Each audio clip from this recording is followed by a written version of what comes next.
제1부 진나라의 몰락과 혼란의 시대, 제1건 천하의 불꽃이 타오르다, 제2장 장양왕 등극. 소양왕이 서거하자 태자 안국군이 왕위에 올랐다. 그를 효문왕이라고 불렀다. 안국군이 등극함에 따라 자초가 태자에 책립되었음은 말할 것도 없다. 여부리로 보면 득세의 길이 환하게 트인 셈이었다. 그러나 그의 행운은 그것만으로 끝나지 않았다. 새로 등극한 효문왕은 건강이 워낙 좋지 않아서 왕위에 오른 지 사흘 만에 세상을 떠났다. 불과 사흘 사이에 두 명의 왕이 연달아 서거한 것이다. 이번에는 태자 자초가 왕위에 오를 차례였다. 그러나 자초는 연달아 발생한 불상사에 가슴이 아파서 두 분 선왕께서 연거푸 돌아가신 이 판국에 내 어찌 당장 왕위에 오를 수 있으리요. 그것은 효도의 길에 어긋나는 일이니 소상이나 지난 뒤에 등극하겠소. 하고 엉뚱한 고집을 부리는 것이 아닌가. 효성이 급진하신 말씀이시옵니다. 중신들은 허리를 숙여 절하며 그렇게만 말할 뿐 아무도 반론을 들고 나오지 않았다. 이에 동궁국승 여부리는 정면으로 반론을 제기했다. 천하의 정세가 분분한 이 판국에 보위를 하루라도 비워둘 수 있으오리까? 그것은 법도에 어긋나는 일일 뿐만 아니라 나라를 위태롭게 하는 일이기도 하옵니다. 진정으로 효도를 하시려거든 마땅히 오늘로 등극하시어 국기를 더욱 튼튼하게 만들어 주시옵소서. 전하께서 효도하는 길은 오직 그 길이 있을 뿐이옵나이다. 말인즉 옳은 말이었다. 그러나 여부리가 자기 주장을 강력히 내세우는 데에는 그 나름대로 다른 이유가 있었다. 모든 일에는 기회가 있는 법이다. 그런데 자초처럼 감상에 사로잡혀서 등극을 미루다가는 왕위를 다른 이에게 빼앗겨 버릴지도 모를 일이 아니겠는가. 그렇잖아도 자초에게는 32명의 배 다른 형제가 있어서 그들은 저마다 왕위를 은근히 넘겨다보고 있었다. 그들 중에는 이미 중신들과 손을 잡고 왕위를 가로채려는 책동도 없지 않았다. 자초가 등극을 미루겠노라고 말했을 때 중신들이 침묵을 지켜온 이유도 바로 거기에 있었다. 자초는 아둔하게도 그런 낌새를 몰라서 아직도 등극을 망설이고 있지 않는가. 여부리는 참다 못해 이번에는 중신들을 노여운 눈초리로 둘러보며 엄포라도 하듯 이렇게 따졌다. 나라를 올바로 인도해 나가야 할 중신들은 무슨 생각으로 침묵을 지키고 계시오. 나라님의 자리를 오래도록 비워두어도 괜찮다는 생각들이요. 그렇지 않으면 태자를 제쳐놓고 다른 왕자를 등극시키려는 생각이라도 있으신가요? 만약 그런 생각이 있거든 이 자리에서 숨김없이 털어내 보시오. 동궁국승이라는 지위가 제 아무리 높아도 중신의 지위에는 미치지 못한다. 그러므로 여부리가 중신들을 불하려 보며 호통을 쳤다는 것은 법도에 어긋나는 망동이었다. 다시 말해 국가의 기강을 문란하게 만든 참얼한 행실이었다. 그러나 중신들은 자초와 여불위와의 특별한 관계를 잘 알고 있었기 때문에 여부리의 말에 모두들 몸을 떨었다. 자초가 등극하는 날이면 여부리가 모든 권력을 한 손에 거머쥐게 될 것이 너무도 뻔한 일이기에 중신들은 몸을 떨며 입을 모아 말한다. 동국국승의 말씀은 지당하신 말씀인 줄로 아뢰옵니다. 보위는 하루도 비워둘 수 없는 일이옵니다. 전하께서는 오늘로 즉위해 주시옵소서. 경들의 의견이 그렇다면 이리하여 자초는 마침내 왕위에 올랐다. 그를 장양왕이라고 부른다. 장양왕은 즉위식이 끝나자 만조백관들 앞에서 여부리를 특별히 불러내어 감격 어린 어조로 이렇게 분부하였다. 내가 오늘날 보위에 오를 수 있게 된 것은 오로지 경의 덕택이었소. 경의 도움이 없었다면 내 어찌 조나라를 탈출할 수 있었을 것이며 탈출을 못했던들 어찌 보위에 오를 수 있었을 것이오. 내 이미 보위에 올랐으니 이제는 기왕의 약속대로 경을 승상에 제수하겠소. 말할 것도 없이 승상이란 왕의 다음가는 권력의 자리다. 여불위에게 중책이 맡겨지리라고 예측을 못한 바는 아니었으나 너무도 파격적인 등용의 중신들은 입을 다물지 못하고 놀랐다. 홍은이 망극하옵니다. 신여불위 천악비제하오나 신명을 다해 대왕을 보필하겠사옵나이다. 여불위가 땅에 엎드려서 사사숙배하자 장양왕은 다시 입을 열어 말한다. 고맙소이다.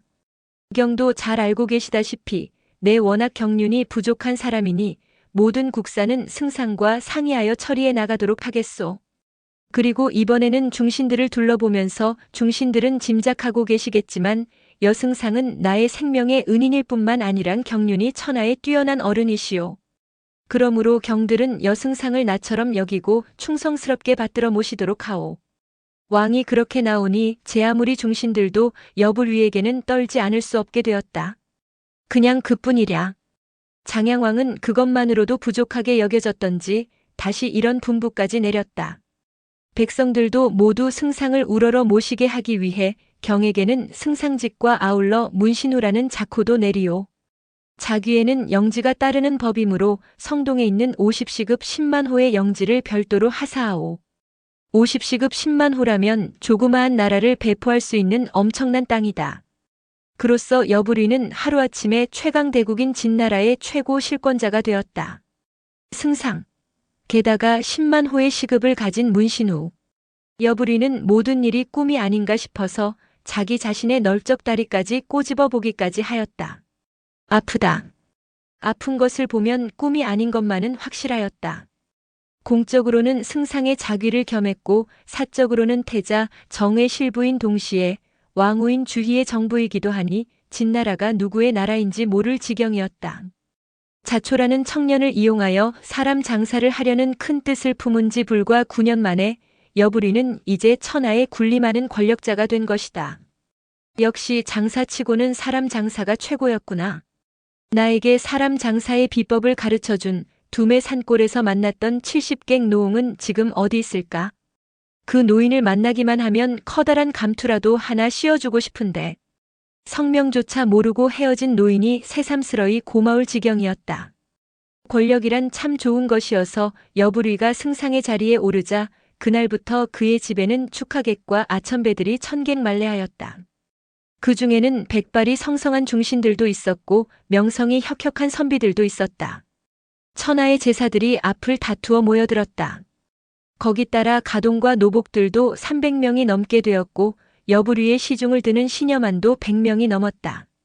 영화를 이만큼 누리게 되었으니 나도 이제는 여씨 가문을 영원히 빛낼 수 있는 사업을 하나 일으켜 보았으면 싶은데 뭐가 좋을까? 여불위는 그런 생각을 하다가 문득 지혜로운 사공자가 머리에 떠올랐다.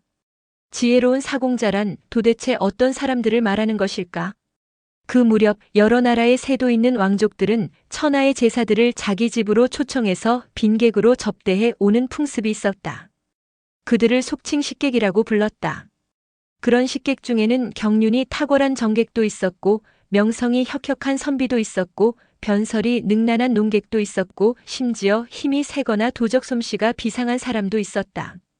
뭐든지 남보다 뛰어난 재주를 가진 사람이면 신분의 귀천을 막론하고 집으로 모셔다가 융숭이 대접하였다. 주인의 대접이 융숭하고 보니 식객들도 주인을 소중하게 받들어 왔음은 말할 것도 없었다. 따라서 주인의 신변에 무슨 어려운 일이라도 생기면 식객들은 자기 일처럼 각자의 지혜를 짜내어 주인을 도와주었다. 말하자면 주인과 식객 간의 인간관계가 동지적인 의리로 결합되어서 은연중에 하나의 세력으로 형성되어 있었다.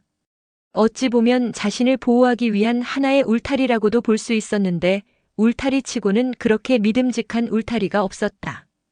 그 무렵 어느 나라를 막론하고 세도 있는 왕족치고 식객 200~300명쯤 거느리지 않은 왕족은 한 사람도 없었다. 그러나 제 나라의 맹상군과 위의 신릉군, 초의 춘신군과 조의 평원군 등 네 사람은 식객을 무려 3,000여 명씩이나 거느리고 있었기 때문에 세상 사람들은 그들 4명을 지혜로운 사공자라는 통칭으로 불러오고 있었다. 여불위 자신도 문신우라는 자코를 받았기에 이제는 자기도 지혜로운 사공자를 본받아 양객으로 가명을 높여보고 싶었다. 우리나라에서도 조선 왕조 때에는 엔간한 대감댁에서는 식객을 수십 명씩은 반드시 거느리고 있었고 특히 대원군은 식객들을 곧잘 정치에 이용해 왔었는데 그런 풍습은 멀리 중국 전국시대의 사공자들의 유풍을 본받은 풍습이었다. 승상 여불위가 양객을 시작했다는 소문이 한번 알려지자 원근 각지에서 내로라 하는 지사, 현사, 논객, 학자, 술사 등이 꼬리에 꼬리를 물고 모여들어 불과 2~3달 사이에 식객은 1000여 명으로 불어났다. 거기에 따라 가동과 노복들도 1000명으로 늘리지 않아서는 안 될 형편이었다. 양객을 하려면 막대한 돈이 들어야 한다. 여부리는 워낙 이제의 밝은 사람인지라 막대한 돈을 써가면서 유능한 인재들을 그냥 놀려두는 것은 국가적으로 커다란 손실이라고 생각되었다. 그리하여 하루는 식객들을 한자리에 모아놓고 이런 제안을 했다. 귀공들은 모두가 학문이 해박한 선비들이요. 선비가 학문을 게을리하는 것은 옳지 못한 일이니 오늘부터는 여러분이 힘을 모아 책을 저술해 보는 것이 어떠하겠소? 지당하신 말씀입니다. 그러면 어떤 분야의 책을 저술하오리까? 내가 알기로 공자는 일찍이 춘추라는 역사책을 편찬한 일이 있었소. 그러므로 귀공들은 춘추 이후의 역사를 편찬해 보는 것이 어떠하겠소? 비용은 얼마든지 대드릴 테니 후세에 길이 남을 역사책을 한번 편찬해 보도록 하오. 그래서 그 책이 완성되거든 책 이름을 여시춘추라고 부르기로 합시다. 말하자면 문화적인 측면에서 또 여시 가문의 명성을 길이 빛내보고 싶었던 것이다. 그것도 사람 장사에 속하는 사업의 일부였음은 말할 것도 없었다. 여시춘추는 그로부터 7년 후에 식객들의 손에 의하여 26권이라는 방대한 부피의 책으로 발간되었다. 그것은 오로지 여부리의 차관으로 저술된 사서인 것이다. 여부리는 문화적인 식견도 그만큼 높았다고 볼 수 있겠다. 그야 어쨌건 어느 날 여부리는 장양왕의 부름을 받고 입궐을 서둘렀다. 대왕 전하, 불러 계시옵니까? 여부리가 허리를 굽혀 인사를 올리자 장양왕은 반갑게 맞아 말한다. 승상에게 부탁이 하나 있습니다. 왕이 신하에게 부탁이란 당치 않는 말이었다. 그렇건만 어려서 쫓긴 병아리 같아 여부리에게는 왕의 행세를 하기가 거북했던 것이다.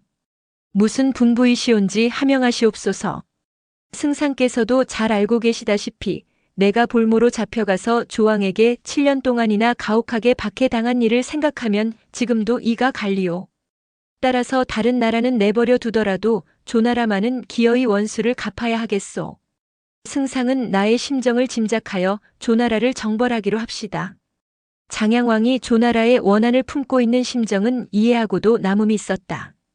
지당하신 말씀이시옵니다. 그러면 어명에 따라 곧 군사를 일으켜 조나라를 치기로 하겠습니다. 여부리는 물론 무장은 아니다. 그러나 승상으로서의 권위를 세우려면 무엇인가 뚜렷한 공적을 세워놓을 필요가 있다고 생각되었다. 다행히 진나라에는 기라성 같은 명장들이 수다하다. 여부리는 그들을 수족처럼 움직일 수 있도록 미리 주물러 두었으므로 군사를 일으키는 데는 문제가 없었다. 싸우면 우리가 승리할 자신은 있겠지요. 조나라를 송두리째 멸망시키기는 당장은 어려울 것이옵니다. 그러나 지금이라도 국경지대의 성읍 몇 개쯤 빼앗기는 그다지 어려운 일이 아니옵니다. 그렇게라도 해서 나의 원한을 다소나마 풀어주면 고맙겠소이다. 여부리는 머리를 조아리며 조속히 군사를 일으켜 신금을 평안하게 해드리겠나이다. 여부리는 퇴근하는 길로 몽호, 장안, 왕전 등의 세 장수를 한자리에 불러놓고 명한다. 우리는 어명에 의하여 조나라를 쳐야 하게 되었소. 몽호 장군은 원수가 되고 장안 장군과 왕전 장군은 좌우익 사령관이 되어 군사 20만을 줄 테니 조를 치도록 하시오. 세 분이 합심하면 승리하고도 남음이 있을 것이오. 그리고 세 사람에게 각각 전축금을 두둑하게 건네주며 이렇게 격려하였다. 나는 세 장군의 풍부한 지략과 탁월한 전술을 전적으로 신임하고 그래서 세 장군에게 특별히 중책을 맡기는 터이니 일치 단결하여 기필코 승리하도록 하오. 이번에 승리하고 돌아오면 세 분의 명성은 청사의 길이 남을 것이고 자자손손까지 무한한 영화를 누릴 수 있게 될 것이오. 여부리는 사람의 심리를 파악하는 재주가 남달리 비상하여 엄격할 때에는 추상열일같이 엄격하다가도 회유책을 쓸 때는 어머니보다도 자애로운 일면이 있었다. 세 장수는 과분한 지우에 크게 감동되어 승상의 뜻을 받들고 신명을 다해 기필코 승리하고 돌아오겠습니다. 하고 굳은 맹세를 남기며 장도에 올랐다. 진나라의 20만 대군은 세 부대로 나누어 조나라로 쳐들어가는데 기만은 사냐에 넘치고 정기는 하늘을 덮어서 그 위풍이 장엄하기 이를 데 없었다. 조나라는 전국 칠웅 중에서 제, 초 등과 함께 비교적 강한 국가이기는 하지만 진나라와는 비할 바가 못 되었다. 게다가 오랜 세월을 두고 진에게 수없이 시달려왔기 때문에 진군이 또다시 쳐들어 온다는 소식을 듣고 조의 군사들은 싸우기도 전에 겁부터 집어먹었다. 그리하여 진군은 이렇다 할 싸움조차 하지 아니하고 불과 한 달 남짓 사이에 37개 성을 무혈점령하고 조나라의 요충인 태원성을 포위해버렸다. 태원성이 함락되는 날이면 도성인 한단이 위태로워질 형편이었던 것이다. 태원성을 포위하고 10여일이 경과하자 이번에는 태원 성주가 백기를 들고 제 발로 걸어나와 몽호 장군에게 항복하고 말았다. 조왕은 그 비보를 받고 대책회의를 긴급히 열었다. 태원성이 함락되어 이제는 도성이 위태롭게 되었으니 이 일을 어찌했으면 좋겠소. 승상 인상여가 머리를 조아리며 품한다. 사태가 이 지경에 이르렀으니 이제는 성루를 높이 올려 쌓고 외곽으로 지를 깊이 둘러파서 적이 접근을 못하게 하는 방법밖에 없을 것입니다. 적은 도성을 포위하더라도 식량 관계로 오래 지탱하지 못할 것이오니 우리는 그 사이에 위와 초에 사신을 보내 응원군을 청하도록 해야 합니다. 왕은 그 말을 옳게 여겨 군사를 총동원하여 늪을 파고 성루를 높이 올려 쌓았다. 진군이 한단성으로 진격해온 것은 그로부터 며칠 후의 일이었다. 그러나 진군이 아무리 싸움을 걸어도 조군은 죽은 듯이 성 안에 틀어박힌 채 일체 응전을 하지 않았다. 인상여가 예언한 대로 진군은 20만 대군을 끌고 왔기 때문에 군량이 몹시 궁핍하였다. 게다가 때마침 겨울철이어서 군사들은 동상과 혹한으로 연달아 죽어나가고 있었다. 몽호 장군이 그 사실을 본국에 보고하니 본국에서는 37개 성을 점령한 것만으로도 흡족하니 즉시 회군하라는 왕명이 내려왔다. 몽호는 명년 봄에 다시 와서 한단성을 기필코 함락시키고야 말겠노라는 장담을 남기고 돌아오니 장양왕은 크게 기뻐하며 말한다. 우선 37개 성을 점령한 것만으로도 나의 원한이 많이 풀렸소. 여승상과 장군들이 모두 힘을 합쳐 나의 뜻을 받들어준 결과이니 고맙기 그지 없소이다. 이리하여 여부리는 승상으로서 공로를 크게 세운 셈이 되었다. 여부리는 세 장군을 따로 불러서 그들의 전공을 극구 치하해 주기를 잊지 않았다. 그 모양으로 진나라의 국세가 크게 확장되어 나가자 여부리에 대한 국민들의 신망은 날이 갈수록 높아가고 있었다. 정말이지 여부리는 재수가 억세게 좋은 사나이였다. 평원군과 모수. 조왕은 진군에게 37개의 성을 빼앗긴 데다가 명년 봄에 다시 쳐들어오겠노라라는 통고까지 받고 나니 국가의 존망이 크게 걱정스러웠다. 그리하여 현명한 아우인 평원군을 불러 상의한다. 진군이 내년 봄에 다시 쳐들어온다고 했으니 이 일을 어찌했으면 좋겠는가. 평원군이 대답한다. 우리만의 힘으로는 진군을 당해낼 능력이 없사옵니다. 그러므로 우리와 똑같이 서름을 당하고 있는 인접국가인 초, 위 등과 군사동맹을 체결하여 공동방위태세를 갖추는 것이 상책이겠습니다. 초와 위가 우리와 함께 싸워준다면 그보다 더 좋은 일은 없겠지. 그러나 진의 행포가 워낙 극심하기 때문에 그들이 진나라의 미움을 받을까 두려워 우리와 손을 잡으려고 하겠는가. 물론 어려운 일이라 생각합니다. 그러나 앉아서 당할 수는 없는 일이오니 되든 안 되든 간에 제가 직접 나서서 우선 초나라부터 설득해 보기로 하겠습니다. 평원군은 워낙 지혜로운 사람이었다. 그리하여 그는 평소에도 3,000여 명의 선비들을 식객으로 거느려 오며 그들을 친형제처럼 소중하게 여겨왔었다. 평원군이 식객들을 얼마나 존중해 왔는가에 대해서는 다음과 같은 일화가 있다. 그가 살고 있는 근처에 절름발이 농사꾼이 하나 살고 있었다. 그 절름발이가 어느 날 물을 길어가지고 절룩거리며 돌아오고 있노라니까 평원군의 애첩이 그 꼴을 보고 깔깔거리며 웃어대었다. 절름발이 농사꾼은 수모를 당한 것이 크게 분하여 그 길로 평원군을 찾아와 이렇게 따졌다. 나는 공자께서 선비들을 소중히 여기시는 것을 보고 내심으로 존경심을 금할 길이 없었습니다. 그런데 공자의 후실은 내가 절름발이인 것을 보고 조소를 하고 있었으니 공자께서는 채통을 생각하시와 그 여인의 목을 베어주시옵소서. 잘 알았소이다. 내가 알아서 처리할 테니 그만 돌아가시오. 평원군은 듣기 좋은 말로 돌려보내며 속으로 혼자 웃었다. 사람의 목을 그런 일로 잘라버린다는 것은 있을 수 없다고 생각되었기 때문이었다. 그런데 그런 일이 있고 나서부터 웬일인지 똑똑한 선비들이 한 사람 두 사람씩 떠나기 시작하더니 1년이 지났을 무렵에는 3,000명의 식객들이 절반으로 줄어들었다. 나는 식객들을 조금도 소홀하게 대접한 일이 없는데 어째서 그들은 나를 버리고 떠나가는 것일까? 평원군은 크게 의심스러워서 하루는 떠나는 선비를 붙잡고 그 이유를 물어보았다. 나는 선생들을 성의껏 대접하느라고 하는데 선생들은 무슨 이유로 연달아 나를 버리고 떠나가시오? 보따리를 둘러매고 떠나가려던 식객이 평원군을 보고 말했다. 저희들이 공자의 곁을 떠나가는 것은 공자께서는 절름발이 양민의 호소를 무시하고 후실의 목을 베어버리지 않으셨기 때문입니다. 평원군으로서는 너무도 뜻밖의 대답이었다. 아니, 병신을 한 번쯤 비웃어 주었다 해서 사람의 목을 함부로 베어버려야 옳다는 말씀이오? 그러자 식객은 얼굴에 노기를 띠며 정색을 하고 나무란다. 선비란 의리에 살고 의리에 죽는 사람들입니다. 공자는 절름발이 양민의 정당한 호소를 듣고도 문제의 여인을 살려두고 계시니 그것은 자기 집 식구가 소중한 것만 알고 양민들의 마음을 알지 못하는 증거가 아니고 무엇입니까? 공자께서 의리를 모르시니 똑똑한 선비들이 어찌 공자의 그늘에 머물러 있겠나이까?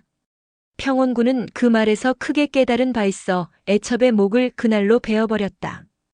그 소문이 알려지자 이미 떠나갔던 선비들이 다시 찾아왔음은 말할 것도 없고 그때부터는 유능한 선비들이 더욱 많이 모여들었다. 오늘날에도 그와 같은 지도자가 있다면 누가 그를 따르지 않을 것이랴.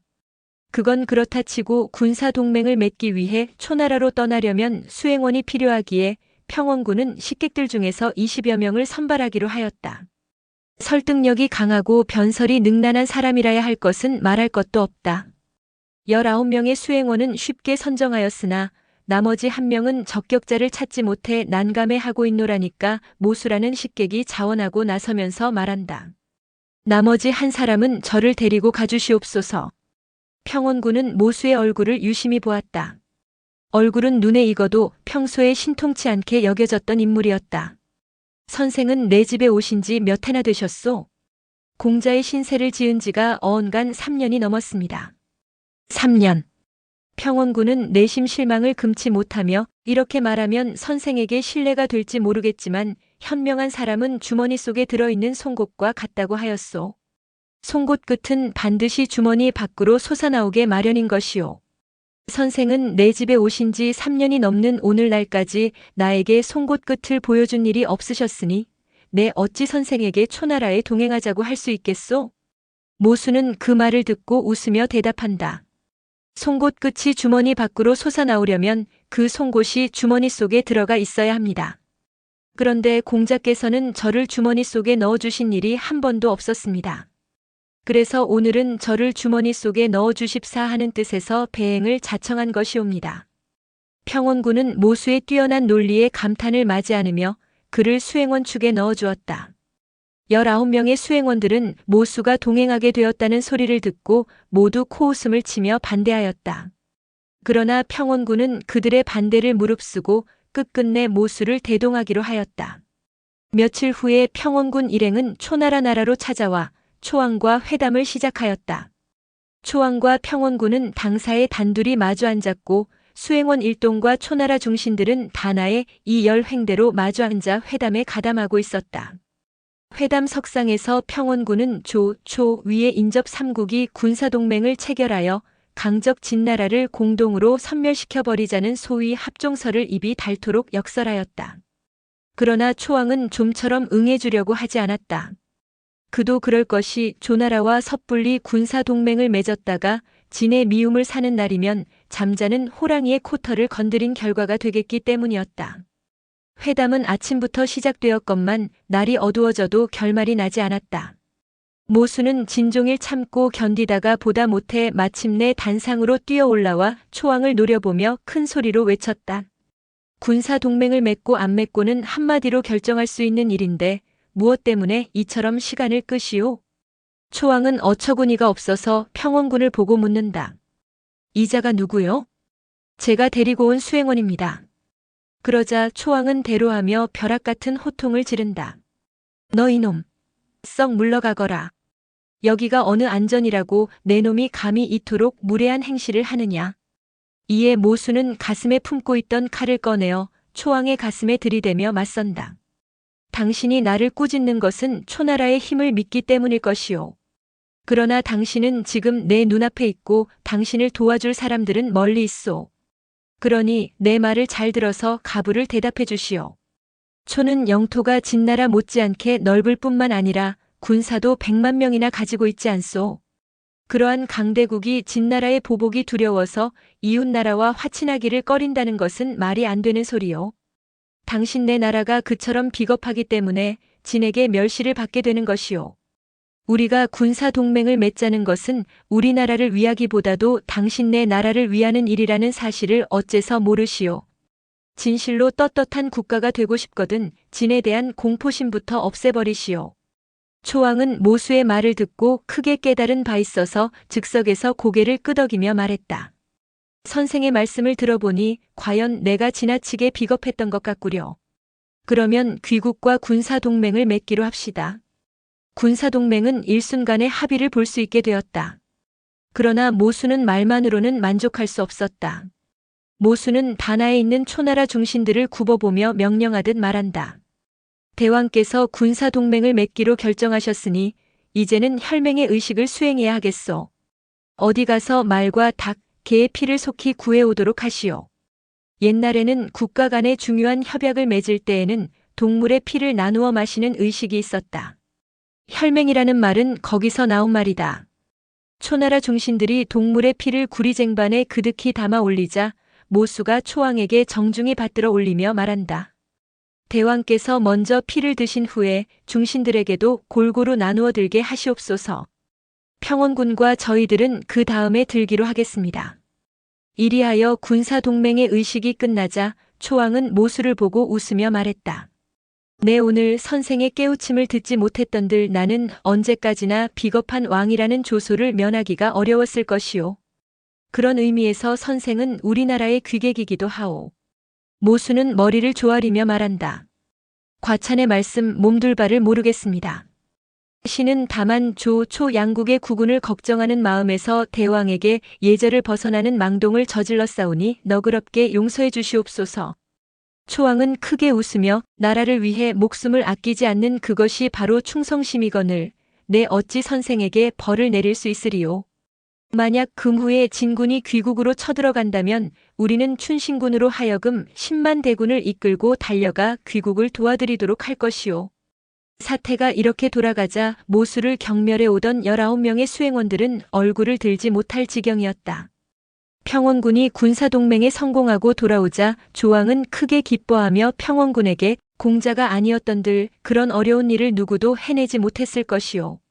하고 칭찬을 마지 않았다. 그러자 평원군은 아니옵니다. 이번 일은 모두 모수 선생의 공로인 것이옵니다. 선생이 동행하지 않으셨다면 저는 뜻을 이루지 못하고 빈손으로 돌아왔을 것이옵니다. 하고 모든 공을 모수에게 돌렸다. 그리고 모수를 따로 모셔다가 융숭하게 대접하면서 이렇게 고백하였다. 오늘날까지 나는 사람을 보는 눈에 자신이 있다고 확신해 왔건만 선생을 너무도 잘못 보아왔으니 이런 부끄러운 일이 없소이다. 선생의 새치혀는 100만 대군보다도 강했고 선생의 웅건한 기상은 천하를 덮고도 남음이 있었습니다. 나를 과히 나무라지 마시고 끝끝내 바른 길로 인도해 주소서. 무슨 말씀이신지요? 공자께서 평소에 고매하신 의리를 베풀어 주지 않으셨던들 저 같은 것이 무슨 설명이 있어오리까? 의리로 맺어진 두 사람의 겸손은 아름답기 그지없었다. 신릉군의 경우 초나라와의 군사동맹을 체결하고 나자 이번에는 위나라와의 군사동맹을 서둘러야 할 형편이었다. 그런데 평원군은 위나라와의 교선만은 별로 어렵지 않게 생각하고 있었다. 왜냐하면 위왕은 아우인 신릉군을 누구보다도 신임하고 있는데 왕의 신임이 그토록 두터운 신릉군은 평원군의 손아래 동서가 되기 때문이었다. 두 사람은 서로 국적은 다르지만 평원군은 신릉군의 고매한 인격에 매혹되어 자기 처제와 결혼을 시켰던 것이다. 평원군은 신릉군을 찾아와 군사동맹의 중요성을 강조하니 신릉군은 즉석에서 찬동하고 위왕의 허락을 간단히 받아내었다. 진비 장군으로 하여금 국경지대인 업에 10만 대군을 주둔시켜 두었다가 진이 귀국을 침략해 오기만 하면 즉각 출동시켜 귀국을 도와드리도록 하겠습니다. 그로써 평원군은 커다란 성과를 거두고 귀국하였다. 그러면 위의 신릉군이란 도대체 어떤 인물이었던가?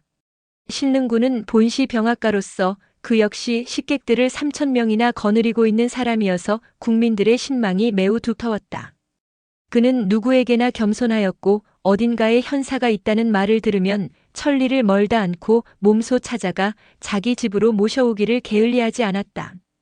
언젠가는 대량성의 문지기 노릇을 하고 있는 후생이라는 70객 노인이 보통 사람이 아니라는 말을 듣고 일부러 그를 찾아가 자기 집으로 모셔오기 위해 애쓴 일이 있었다. 그러나 후생 노인은 정중하게 거절하며 말한다. 다 죽게 된 내가 무슨 쓸모가 있다고 공자께서는 나를 데려가려고 하시오. 나 같은 늙은이를 찾아주신 뜻은 고맙지만 나를 이대로 내버려 두어 주시오. 신릉군은 자기 집으로 같이 가줄 것을 제3호소했으나 후생 노인은 막무가내였다. 신릉군은 어쩔 수 없이 목록집에서 술이라도 한 잔씩 나누고 헤어지기로 했는데 신릉군은 그 자리에서도 후생 노인을 깎듯이 상좌에 모셨다. 후생 노인은 신릉군의 겸허한 태도에 깊이 감동되어 술이 한 잔 들어가자 이런 말을 하는 것이었다. 나 자신은 공자를 따라갈 생각이 없지만 그 대신 좋은 친구 한 명을 소개해 드릴 테니 그 사람을 한번 만나보시면 어떠하시겠소?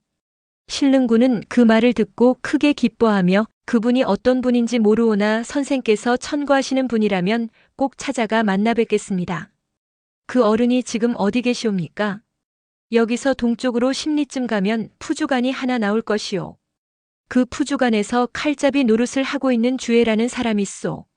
세상 사람들이 그를 몰라주어서 칼잡이 노릇을 하고는 있지만 그 사람이야말로 쓸만한 인물일 것이오. 푸주간에서 칼잡이로 있다면 백정이라는 소리다. 백정이란 누구나 멸시하는 천민이다.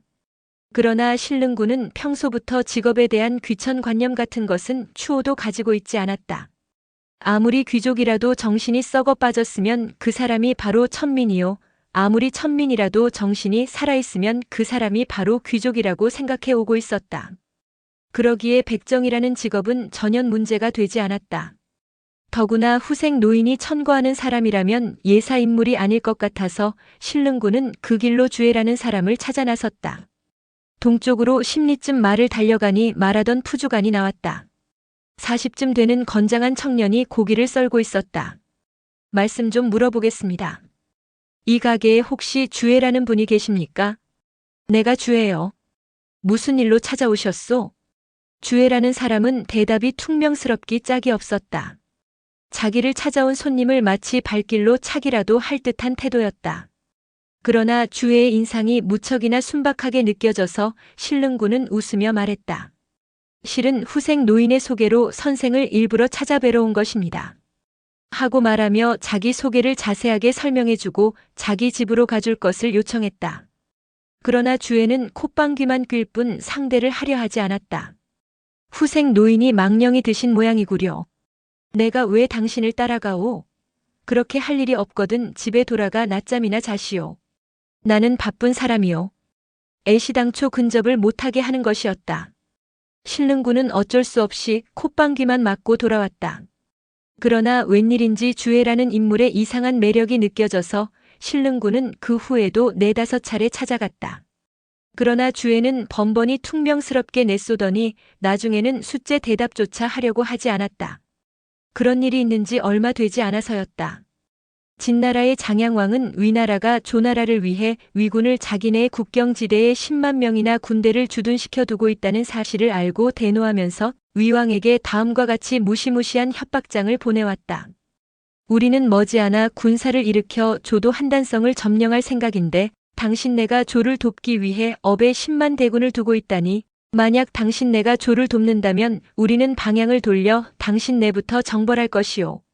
그런 줄 알고 멸망하지 않으려거든 군사 행동을 일체 삼가하시오. 선전포고와 다를 바 없는 협박장을 받아보고 위왕은 몸을 떨며 일선에 나가 있는 진비 장군에게 다음과 같은 엄명을 내렸다. 조를 도와주려다가는 우리가 진에게 멸망할 판이니 말로만 도와준다고 하면서 군사 행동은 일체 삼가하도록 하시오. 일종의 위장 외교였다. 그런데 신릉군은 그 사실을 알고 정면으로 반대하고 나섰다. 신릉군은 심각한 표정으로 위왕에게 직간한다. 지는 육국을 송두리째 말아먹을 생각에서 우선 조를 정벌하고 그 다음에는 우리를 정벌하려는 각계격파의 전법을 쓰고 있는 것이옵니다. 지는 예의도 모르고 신의도 없는 이리 같은 오랑캐 족속들이온데 우리가 그들의 손에 들어가면 어찌 생명인들 유지할 수 있으오리까. 그러므로 우리가 살기 위해서는 조를 비롯하여 한, 연 등 모든 국가들과 힘을 합하여 진을 철저하게 응징시켜버려야 하옵니다. 그러나 위왕의 생각은 그렇지 않았다. 우리가 진에게 대항하는 것은 계란으로 바위를 치는 것과 무엇이 다르겠는가. 하나하나의 힘은 약할지 모르오나 6나라가 힘을 합하면 진을 멸망시키고도 남음이 있을 것이옵니다. 군사동맹까지 맺은 이 마당에 와서 그것을 배신하면 국가 간의 신의를 어떻게 유지해 나갈 수 있겠습니까? 나라가 초토화되는 한이 있어도 우리는 내일의 생존을 위해 반드시 들고 일어서야 합니다. 내일은 내일인데 내일을 위해 오늘의 멸망을 자초할 수는 없는 일이 아닌가.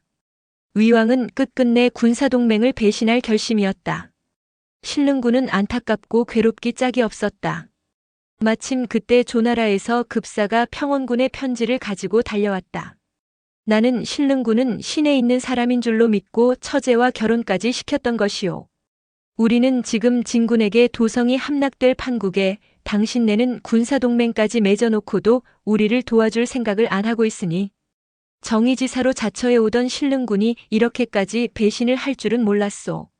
만약 우리가 이리 같은 진나라의 노예가 된다면 당신네도 머지않아 우리와 똑같은 운명이 되고 말 것이니 응원군을 긴급히 출동시켜주기 바라오. 마지막 부탁이요. 신릉군은 그 편지를 받아보고 나서는 도저히 가만히 있을 수가 없었다. 그리하여 식객들을 한자리에 모아놓고 비장한 각오로 호소했다. 대왕께서는 군사동맹까지 맺어놓고도 조의 위급을 보고도 구하려고 아니하시니 우리들이라도 들고 일어나 조를 도와주기로 하는 것이 어떠하신지요. 의리에 살고 의리에 죽는 것이 우리들의 본회이니 뜻있는 분은 나와 행동을 같이 해주기 바라오. 그러자 식객들은 천에 하나같이 주먹을 불끈 쥐며 비장하게 외친다. 공자께서 가시는 길이라면 저희들도 목숨을 아끼지 않고 행동을 같이 하겠습니다. 이리하여 3천여 명의 식객들이 맨주먹으로 수백 대의 수레에 나눠 타고 조나라로 떠나려고 하는데 벼란간 후생 노인이 나타나 손을 높이 들어 출발을 저지하며 말한다. 공자께서는 출발을 멈추시고 소생의 말을 잠깐만 들어주옵소서.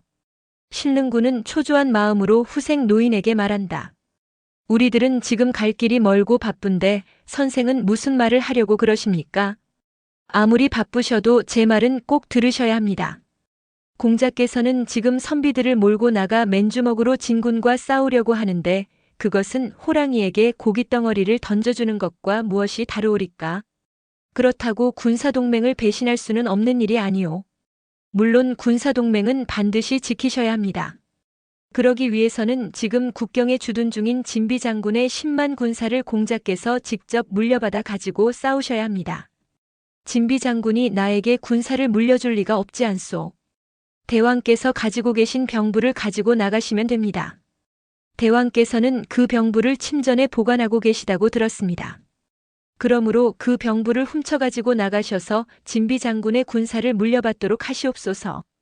병부란 장군이 군사를 거느리고 출정할 때에 왕이 증패를 둘로 쪼개서 한 개는 장군이 가지고 나가고 한 개는 왕이 갖고 있도록 되어 있는 일종의 사령장 같은 것이다.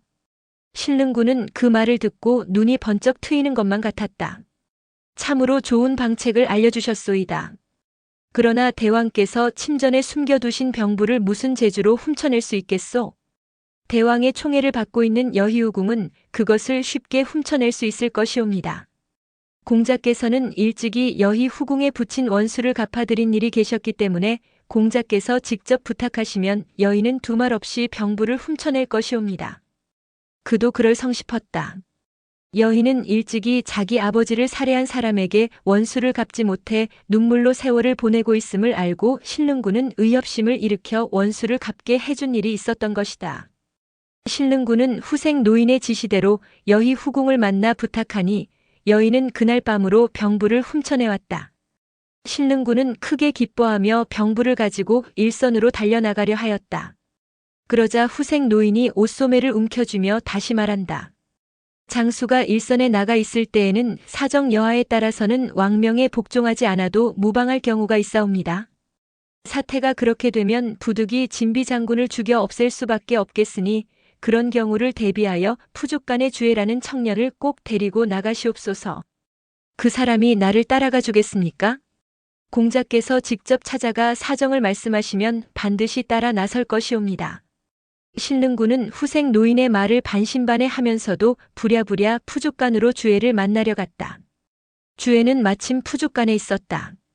그러나 그는 신릉군의 얼굴을 보기가 무섭게 여전히 퉁명스러운 어조로 오늘은 왜 또 오셨소? 하고 대뜸 쏘아붙인다. 신릉군은 아랑곳하지 않고 자기가 찾아온 이유를 자세하게 설명해 주었다. 주애는 신릉군의 설명을 묵묵히 듣고 나더니 손에 들고 있던 칼을 내던지고 옷을 갈아입으며 결연히 말했다. 그런 일로 오셨다면 따라가겠습니다. 의를 위해서는 주저함이 없는 주애였다. 주애와 함께 길을 떠나려니까 후생 노인이 전송을 따라 나선다. 빨리 가야 하겠으니 선생은 그만 돌아가시오. 후생 노인과 작별을 고하는 신릉군의 눈에서는 자기도 모르게 눈물이 흘러내렸다. 후생 노인은 그 눈물을 보고 깜짝 놀라며 묻는다. 공자께서는 죽음이 두려워서 눈물을 흘리시는 것이옵니까? 그런 것이 아니라 나는 두 가지 이유 때문에 눈물이 납니다. 첫째는 대왕의 뜻을 거역하는 불충 때문이고 둘째는 국가의 공로가 많은 진비 장군을 죽이지 않으면 안 되게 된 슬픔 때문입니다. 후생 노인은 그 말을 듣고 고개를 끄덕이며 말한다. 진실로 지당하신 말씀입니다. 그러나 충성에도 대충이 있고 소충이 있는 법이옵니다. 대충을 위해 소충의 희생은 어쩔 수 없는 일이옵니다. 대왕께서도 공자의 높으신 뜻을 언젠가는 이해해 주실 날이 반드시 계실 것이니 안심하고 떠나시옵소서. 그리고 10여리를 따라 나오다가 작별 인사를 고한다. 소생도 공자를 따라가고 싶사오나 너무 늙어서 아무 쓸모가 없겠기에 이만 돌아가겠습니다. 그러나 공자를 따르는 마음에는 변함이 없습니다. 공자께서 진비 장군을 살해하고 군사를 넘겨받으셨다는 소식이 들려오면 저는 공자의 성공을 비는 마음에서 그날로 목숨을 끊어버리겠습니다. 후생 노인은 그 후 자기가 약속한 대로 자살을 하였다. 신릉군은 부랴부랴 일선으로 달려가서 진비 장군에게 병부를 내보이며 군사를 물려줄 것을 요구하였다. 그러나 진비 장군은 군대를 내주려고 하지 않았다. 국경을 수비하는 것은 대왕께서 나에게 부과하신 거룩한 책무이요. 그런데 공자께서는 조서도 없이 병부 한 조각만 가지고 오셔서 다짜고짜로 군대를 맡겨달라고 하시니 제가 그 말씀을 어떻게 믿고 군대를 맡겨드리겠습니까? 말인즉 옳은 말이었다. 그러나 주애는 그 말을 듣고 나더니 몸에 숨겨두었던 40근짜리 철추를 꺼내어 진비 장군을 살해하고 10만 대군의 사령관으로 취임하자 모든 군사들에게 다음과 같은 포고문을 발표했다. 너희들 중에 부자가 같이 나온 사람이 있거든 아버지는 집으로 돌아가고 형제가 같이 나온 사람이 있거든 형은 돌아가고 아우만 남으라. 그리고 외아들인 사람도 집에 돌아가 부모를 봉양하도록 하라. 그 모양으로 민심을 돌려놓으니 10만 군사가 8만으로 줄어들었다. 그러나 8만 군사들은 지휘관의 자애로운 온정에 감동되어 사기가 크게 앙양되었다. 그 무렵 진군은 조도 한단성을 겹겹이 포위하고 성 안에 우박 같은 공격을 퍼부어서 한단성 함락은 경각에 처해 있었다. 신릉군이 진군에게 후방으로부터 전격적으로 기습을 감행한 것은 바로 그때였다. 임전무퇴의 전통을 자랑하던 진군도 이때만은 여지없이 패주하였다. 신릉군은 승승장구하던 진군을 철저히 때려 부수고 커다란 승전가를 울렸던 것이다. 조왕은 신릉군과 그의 군사들을 성 안으로 정중하게 맞아들이며 말한다. 공자의 도움이 없었다면 우리는 지금쯤 진군의 발굽에 짓밟히는 신세가 되고 말았을 것입니다. 평원군도 신릉군의 손을 마주잡고 눈물로 감사한다. 그런데 신릉군은 왕명을 사칭하고 군사를 무단으로 몰고 왔기 때문에 고국에는 돌아갈 수가 없게 되었다. 그리하여 군사만 돌려보내고 신릉군 자신은 조나라에 남아있게 되자 조왕은 신릉군을 5개 성시의 영주로 정하여 생활을 보장해 주려 하였다. 그러나 신릉군을 따라온 식객 하나가 이렇게 간언한다. 무릇 모든 사물에는 잊어버려야 할 일과 잊어버려서는 안 될 일이 있는 법이옵니다. 공자께서는 남에게 덕을 베푸신 일은 하루속히 잊어버려야 할 일이옵고 상감의 뜻을 거역하여 진비 장군을 살해하고 군사를 빼앗아 왔던 일은 결코 잊어버려서는 안 될 일이옵니다. 그런데 공자께서는 잊어버려서는 안 될 일은 잊어버리시고 잊어버리셔야 할 일에 대한 공로로서 5개 성씨의 영주가 되신다고 하니 그것은 크게 옳지 못한 일이옵니다. 신릉군은 그 말에서 크게 깨달은 바 있어 영주로 취임할 것을 깨끗이 사양하고 오로지 병학 연구에만 몰두하였다. 그리하여 몇 해 후에는 훌륭한 병서 한 권을 저술해 놓았다. 한편 진군은 신릉군에게 참패하고 돌아가자 신릉군을 숫째 없애버릴 생각에서 위나라의 많은 첩자들을 밀파하여 가진 유언비어로 신릉군을 음해하기 시작했다. 신릉군은 위왕을 내쫓고 자기가 왕위에 오르기 위하여 지금 조나라에 머물면서 위의 제후들과 긴밀한 관계를 맺고 있는 중이다. 말할 것도 없이 그것은 진나라의 밀정들이 퍼뜨려 놓은 모략이었다. 위왕은 그런 소문이 귀에 들어오자 크게 노하여 방문까지 붙였다.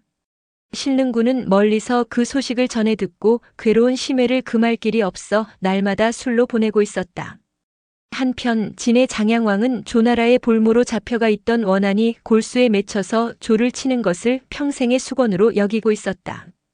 그리하여 2번째로 정벌군을 출정시켰는데 난데없는 위군의 기습으로 참패하고 돌아왔으므로 이번에는 위에 대한 분노가 이만저만이 아니었다. 그는 즉시 승상 여부리를 비롯하여 모든 장수들을 한자리에 불러 말했다. 우리는 조를 치려고 했는데 위가 후방으로부터 우리를 기습해왔다니 그것은 도저히 묵과할 수 없는 일이오. 군사 20만을 줄 테니 누가 나가서 위를 격파하도록 하시오. 대장 몽호가 머리를 조아리며 아랜다. 신이 위를 격파하여 대왕의 진노를 풀어드리도록 하겠습니다. 몽호는 그날로 20만 대군을 이끌고 출정하여 위의 도성인 대량성 30리 밖에 진을 치고 일거에 함락시킬 준비를 서두르고 있었다. 위의 중신들이 크게 놀라 왕에게 고한다. 진장 몽호가 20만 대군을 이끌고 30리 밖에 와 있으니 군사를 속히 출동시켜 적을 격퇴시켜 버려야 하겠습니다. 위왕은 대경실색하며 위공, 가공의 2장수를 불러 명한다. 그대들에게 군사 5만을 줄 테니 속히 나가 적을 격퇴시켜 주시오. 그러나 위공과 가공은 몽호 장군의 적수가 될 수 없었다. 그들은 10여 합씩 싸워보다가 급히 쫓겨 돌아와 위왕에게 보고한다. 저희들로서는 도저히 당해낼 수 없사오니 성문을 굳게 걸어 잠그고 새로운 계책을 세워야 하겠습니다. 위왕은 한숨을 쉬며 탄식한다. 아, 나라를 지켜줄 장수가 한 명도 없으니 이 어찌했으면 좋단 말이오. 그러자 위공과 가공 모두 품한다. 나라를 구출할 능력을 가진 분은 지금 조나라에 가 계신 신릉군밖에 없사옵니다. 그 공자님이 진비 장군을 죽이고 군사를 빼앗아 간 것은 조나라를 돕기 위한 부득이한 일이었다고 합니다.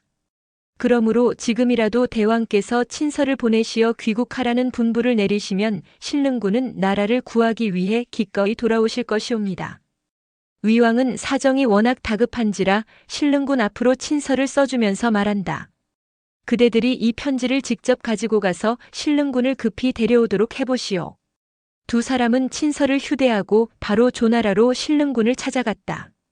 신릉군은 왕의 친서를 읽고 눈물을 흘리며 말한다. 나는 조나라 나라를 돕기 위해 부득이 진비 장군을 죽이고 군사를 빼앗아 갔던 것이오.